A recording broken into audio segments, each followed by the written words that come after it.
absolutely. I know you must No, be pretty busy. not any more than you. So It's a bit surreal that everything is locked up. I mean, it's I yeah, it never is happened that. before. Yeah. It's surreal, and but also just frightening. I mean, because I think it's not that anybody actually knows what's going to happen next. Yeah. And you have kids, so how are they finding Yes. this? Are they My daughter is a little stir crazy. She wants to be with her friends. My son, he's younger and he's more happy to have a parent at hand at all times, basically, etc. So for him, it's not a bad thing.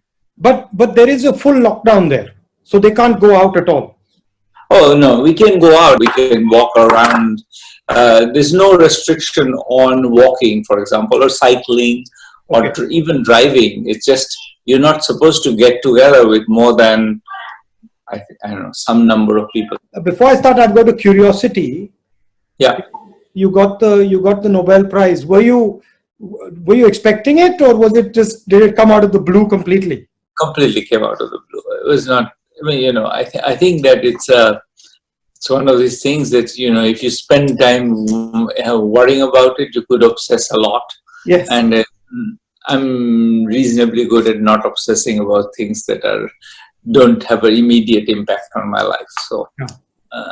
Yeah. I had no premonition or expectation or thought about it. It was completely a surprise. I mean, it was quite a big deal for us in India. You made us quite proud of. Thank you, but I mean, it's a big deal. I wasn't saying it's not a big deal. I just think that you can obsess about it, but it's not that there is a process for it that is understood by anybody. So whatever, anything can happen. So one of the main things I wanted to discuss with you is the impact of COVID and the lockdown and the economic devastation on our poor people, and how we should be thinking about it. I mean, we've had in India for some time a policy framework, particularly when we were in the UPA, of providing a sort of a floor for poor people, Narega, right to food, etc. And now a lot of that work is going to sort of fall by the wayside because we have this disease coming, and millions and millions of people are going to fall back into poverty. So this is something. I mean, how should one think about this? Right. So I think that these are kind of separable in my view, in the sense that I think that the real problem in the very short run is that these, I think, more good policies put in place by the UPA are inadequate. And the government, in a sense, absolutely embraced them. I mean, it was not that there was a particular partisan disagreement there. There was very clear that the UPA instruments will be used for doing whatever it is. I think what is harder to wrap one's head around is what do you do about the people who are not covered by that? And that's a lot of people, the migrants in particular. One of the ideas that was mooted, I think, in the last years of the UPA, but also embraced by the current government, was the idea that the Aadhaar would be made national. Therefore, would be used for PDS and other things. So the Aadhaar-based claims on PDS would be eligible. You will be eligible for it wherever you are. And that would have been wonderful to have that right now. Sort of looking back, I would say that would have saved a lot of misery, because I think a lot of people would have then gone to the local ration shop and said, "Here's my Aadhaar. I'm eligible for PDS. I'm collecting PDS in Mumbai, even though my family resides in Malda or Darbhanga or whatever. That's my claim." And so I think the fact that that didn't happen means that there's a bunch of people for whom there isn't really a system. Mm-hmm. And they are eligible to Narega because they are in Bombay. There's no Narega in Bombay. They're not eligible for PDS because they're not actually residents. Part of the problem in the very short run is that the the conceptualization of the welfare structure was based on the idea that anybody who's really not in where they're supposed to be is actually working and is earning an income, and therefore we don't have to worry about them. And that's what's collapsed. And then the question of poverty is not obvious to me that if the economy revives, there needs to be a durable effect on poverty. The real concerns are, will the economy revive? And in particular, how does one think through the possible time paths of this disease through that process? I think we should try to be optimistic about the survival of the overall economic well-being of the country. But we need to take the right actions. Lot of these people, they get their jobs from sort of small and medium businesses who are going to have a sort of cash flow problem, and a lot of those businesses are going to go bankrupt because of the shock. So there is also a link between the economic damage that is going to come to those businessmen and the ability of these people to maintain a job. Absolutely. I mean, that's the reason why a lot of us have been saying that we need a stimulus package. Mm-hmm. That's what the US is doing. That's what Japan is doing. That's what Europe is doing. We really haven't decided on a large enough stimulus package. We're still talking about 1% of GDP or something. The US has gone for 10% of GDP. But there's a sense in which I think we have to, the MSME sector, mostly the easier. We have done one thing that I think is wise, which is to kind of put a moratorium on debt payments. I would say we could do more than that. We could even say that the debt payments for this quarter will be cancelled and will be taken care of by the government. So we could do a bit more than that, so that you don't actually have to pay for a quarter where you never pay. It's not just a matter of rescheduling it, just permanently cancel it. We could do that, but beyond that, I think it's not clear that targeting the MSME sector is the right channel. It's more reviving demand, giving money in the hands of everybody so that they go buy in the stores or they buy consumer goods. The MSME sector produces a bunch of stuff that people will want. They've been not buying things. So if they had money, or even if you promise them money, it doesn't have to be that money is right now. If you're in the red zone, you could say, look, whenever it's lifted, we'll have money in your account. You'll have 10,000 rupees in your account and you can spend it. I think spending is the easiest way to revive the economy, because then the MSME people, they get money, they spend it. It sort of has the usual Keynesian chain reaction. So we are talking about some version of Nyay, or a direct cash transfer to the poorest people. Absolutely, a direct cash transfer. Whether it's to the poorest people, that's more debatable. I would argue for a broader, because I think targeting is extremely costly. Yeah, you try to target in this mess. You try to target and figure out who's become poor after their shop was shut for 6 weeks. I don't know how we figure this out. I wouldn't try to figure it out. I would say, bottom 60% of the population, we give them some money.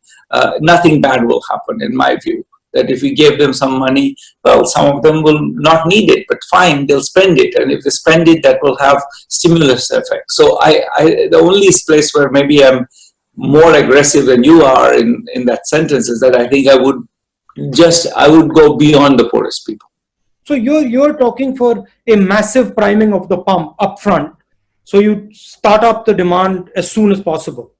Yeah, I'm absolutely saying that. I've been saying that for a while, actually. Even before this happened, I've been saying that we have a demand problem. Now we have going to have a bigger demand problem, because it's the usual thing. I have no money. I'm not buying anything because my shop is closed, but then your shop is closed because I'm not buying anything from you. So I think... Sorry. Go ahead.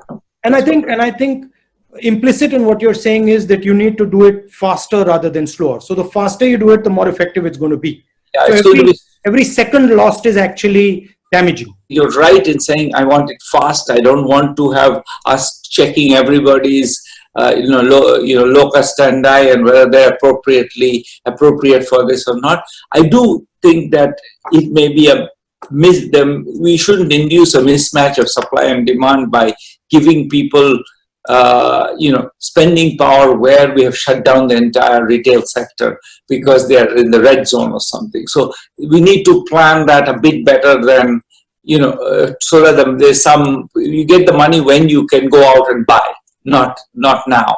Or you get a promise. You get a promise that you will get the money, so you stop panicking, you stop completely, starving yourself because you want to have a little bit of savings left. So if people were reassured that, in 2 months or whenever the lockdown will be lifted, they're going to have some money in their hands, I think they would be much less worried about it, and they'll be more willing to spend already. And some of them have some savings; they'll spend it. So I feel that we shouldn't necessarily rush into it, because there may be places where there's no production right now, there's no supply right now. So putting money in will just burn the money. There'll be inflation. We want to wait for that, but with that caveat, yes, soon. And so the next point is that the sooner you're able to come out of a total lockdown, the better it is. And then you need a strategy for that begins to sort of start up parts of the economy quickly. Otherwise, yes. You've got the money is useless then. Correct. So I think sooner you come out of a lockdown, of course, depends very much on the disease. You don't want to take off the lockdown just when a lot of people are getting sick. So it's absolutely, that's absolutely right. We have to kind of be aware of the time path of the disease in taking that decision. The other thing that is slightly different in India is that the food issue and the scale of the food issue. Yeah. So we have large numbers of people who don't have ration cards. There's an argument being made, just hand out what is in the godams, because it's going to get more and more full as the harvests come in. So just move aggressively on that. What do you think of that? We in fact wrote an op-ed with Raghu, Rajan and Amartya Sen saying literally that, which is hand out temporary ration cards to anybody who wants one. In fact, put all other ration cards in abeyance. Just put temporary, anybody wants one, and it's a temporary ration card, lasts for 3 months for now, and maybe renewed for another 3 months if necessary, and honor that. So give everybody a ration card. Anybody walks in, give them one, and use that as the basis for making transfers. I think we have enough stocks. We can keep going for a while. The Rabi crop has been good this time, so we're going to have tons of wheat and rice. So at least wheat and rice we can keep giving out. I don't know whether we have enough dal or not, but I think that the government promised dal as well, and so hopefully we have enough dal and oil and cooking oil. But yes, absolutely, we can definitely do that, and should really do that. Give out temporary ration cards to everybody. And what else would you think should be on the sort of the package that the government is thinking about? I mean, we've spoken about small and medium. We've spoken about migrant labor, about the food issue. Any other things that you feel should be on that? I think the last piece of this is just, I think, for the people who, to get cash to people, we really need some machinery. We can't really get cash to people. And people who have the Jan Dhan accounts, they can get the money, but many people don't. And especially, migrants may not have the access to that, etc. So I think we want to also think about what happens to the substantial part of the population that doesn't have access to these things. And probably the right answer is that we should give a bunch of money available to the state governments to try out their own schemes, to be creative in reaching people who are excluded and using NGOs. I think that we have to be willing to take some amount of, mistargeting, malfeasance. Some money will be stolen, but I think if we sit on our hands and say that, we don't want to do anything that's going to possibly go wrong, then I think we'll make sure it goes wrong in a sense. There is a balance between the centralization and the decentralization aspects. I mean, it's true that each state has its own nuances. Kerala is doing something completely different. Uttar Pradesh is doing something completely different. But then the central government also has a particular role that they have to play. And there's a tension I can see between these two ideas. You're completely right that this is a tension, and clearly the migrant movement question cannot be handled by a state government. It's a little bit odd that it's being handled so much bilaterally that, in a sense, I feel that that's a problem, because this is a place where you don't want to decentralize because you want to actually aggregate the information. If this is a population of people who are very infected, you don't want them to be moving through the whole country. So I feel that that's a place where we should have tested people before they're allowed to board a train or something. Yeah. So that's a central question. Yeah. That's something that only a federal government can do, is tell the government of UP that you cannot just bring your migrants home. Conversely, I think the question of how to serve migrants in Bombay city is the Maharashtra government's problem, and or the Bombay city municipality's problem. And you can't have the federal government resolving that. So I think that you're exactly right. But I mean, what's your thought on that? Right now, it seems like we are sort of it seems like it's something that can't possibly be resolved. In the longer run, I think we need to think of, institutions which are more robust in that way. But right now, I don't see what we can do about it. I mean, I feel that you have to create option value.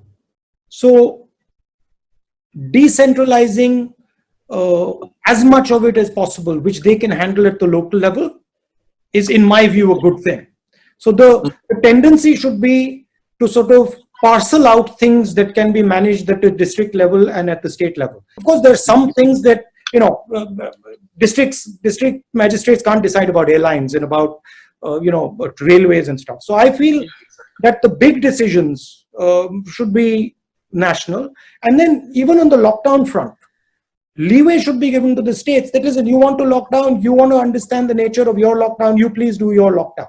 So you give option value to the state, and the state can say, okay, actually, I'll do this and I won't do that. And the risk sort of comes on the state, and then they manage it better. That would be how I would think about it. But I think the current government has a slightly different view. They prefer to sort of manage and see the thing and centralize the thing. I mean, there are two perspectives. I don't necessarily think one is wrong and one is right. I veer towards the decentralization. I think that's what I would have done, is announced a bunch of money available for proposing good schemes for reaching the poorest people, and let states innovate. I mean, this is really, and I think there are good NGOs in most states who can be brought into that process, and as you say, the district magistrates often have great ideas, and we might as well benefit from all of that. So, are there some experiences in other countries that you found interesting?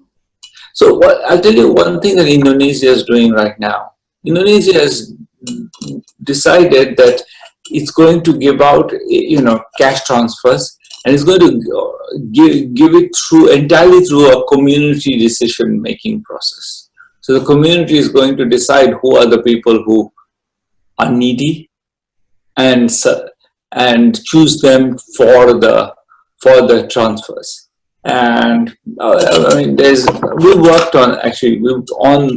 with the Indonesian government on exactly this issue many years ago, and we find that it doesn't do any worse than the centralized targeting. Is you don't get captured by special interests or anything, and in fact, what you get is, people make judgments about what is appropriate in a much more locally nuanced way. In India, so I think that's an experience we could learn from. They have very much gone in the direction of using, telling the community, here's some money, give it to the ones who are the most needy. And that's probably and in an emergency, that's a good policy for sure, I think, because at least the community has some information that wouldn't possibly centralize. You would run into the sort of dominant caste problem, where the dominant caste would try and sort of shape that money flow. Maybe, but on the other hand, you'd worry that if you in the process of trying to prevent that, I would rather put in place extra money to allow for that than to try to figure out who are the deserving people in the village. It just seems to me, I mean, I think the one that drives a bit in the direction of what I think you've been saying and the government has also been saying, which is try to widen the reach of PDS. And that's clearly right, and make them basically quasi-universal. So that's one way to avoid that. But if you want to do more than that, to get cash to people, and some people have these Jan Dhan accounts and others don't. Some people are in NRDGA roles, that's another way to get cash to people. And some are not. Some are on the Ujjwala lists, and some are not. Once you got through those lists, you still find that there is a bunch of people, many millions, who are excluded. And how do you serve those people? And for that, it's clear that there should be some funds available to some very local authority who can identify those people and serve them. And I don't disagree with you that there might be elite capture of some form or the other. We worried about that a lot in Indonesia when we were working there. In fact, found not much evidence for it, to be honest. I think we'll have to sort of take a chance that some of this will go wrong. But I think if we don't take a chance, we'll surely get it wrong. So be brave, basically. Yeah. Take risks because we are in a bad situation. When you're in dire straits, then I think being brave is the only option, really. And how do you see this thing playing out, once the disease washes out 6 months from now, from the poverty aspect? I mean, there's obviously going to be a backlash, economic backlash. There's going to be bankruptcies. How do we sort of think of it in the medium term as opposed to the immediate short term? Right. So that's sort of what we were talking about a little bit before, which is this question of I think a demand shortfall. I think that's the. I mean, there are two concerns. One is how to avoid a chain of bankruptcies, and I think maybe writing off a lot of debt is the way to avoid that, as you had mentioned. The other one is a demand shortfall, and getting some cash into the hands of the population is the best way to kickstart the economy. The US is very aggressively doing that, and this is a Republican administration run by a bunch of financiers, in fact, and they are willing to do it where we should be willing. I mean, this is not run by like a bunch of socially minded liberals. It's run by people who used to work in the financial sector, but they've decided that just for economic survival of the economy, we need to pump money into people's hands. And I think we should take a cue from that. This is also changing the sort of balance of power in the world to an extent. That is also pretty clear. How do you think about that? I think that both of them are right. I'm very worried for countries like France and Italy, which especially Italy, I think had a fairly disastrous outcome, and partly that's a result of the state being not. But I mean, the Italian state has been run by, really. Not very, let's say, distinguished people for a while, and as a result, it's sort of the health system was on the last legs when this hit. The US moving much more in a nationalist direction is extremely frightening for the world, for the rise of China being a threat, but if the US starts reacting to it, it could be an extremely destabilizing threat. So I think that's something to worry about a lot. The undercurrent is that strong leaders can take on this virus. What is being sold is that it requires one man to charge into, against the virus. That's really the problem. That has been disastrous, as we know. I mean, the US and Brazil are two countries which are just messing up right and left, and these are two quote unquote strong men behaving like they pretending that they understand anything, but even what they say every day is kind of laughable. So we have this. We have. If anybody wanted to believe in the strongman theory, this is the time to disabuse themselves. Thank you very much. And Thank you. That was a pleasure. please, when you're in India, let's have a cup of tea or something. Yes, that would be lovely. Yeah. And regards to everyone at home. Yes, likewise, and take care of yourself.